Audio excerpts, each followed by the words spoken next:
Golfers, welcome back to the channel. In today's video we're going to talk about how to hit your long irons and how you set up accordingly with your longer iron that's going to help you achieve more success. Depending on the club being used, obviously a baseline is kind of middle of your stance.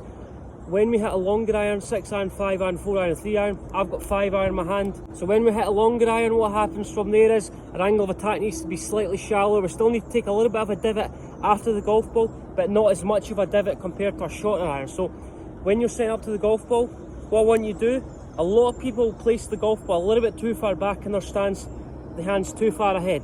That's going to reduce the loft, and it's also going to increase our chances of taking more of a divot and create a little bit lower trajectory.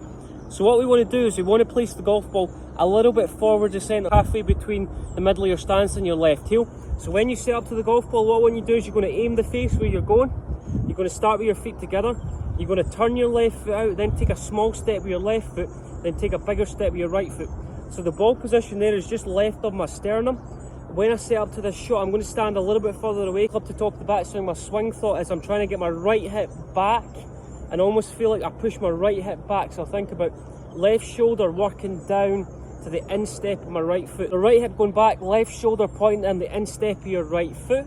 Allow us to rotate our lower body and upper body, and as I come back down into impact, what's going to happen from there is I'm going to try and keep my hands as far away from my body as possible. That's going to help me create a little bit shallower approach into the golf ball. We see a lot of golfers who get the arms really narrow, they swing over the top just to try and create any space. So what you're going to do, ball a little bit further forward compared to a 9 or a wedge, wider stance, just turn both feet out when I work the club to the top.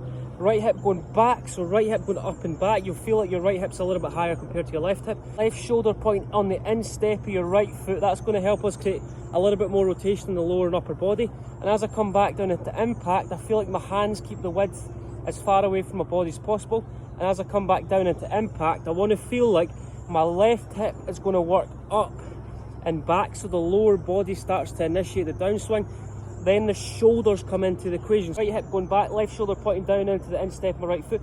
As I come back down into impact, I want to feel my right arm more behind my left arm. Back down into impact, I'm going to feel like left knee, left hip clear out the way. That's going to open a space for my shoulders to come into the equation last minute. And I'm going to feel like on the way through, chest to the target, weight on my left foot. That's going to help me hit really good iron shots. Together, turn the left foot, big step the right foot, ball position just left to centre. Work the club back, right hip going back the way, left shoulder kind of pointing down in towards the instep of your right foot. And as I come through, chest to the target, weight moving onto your left foot.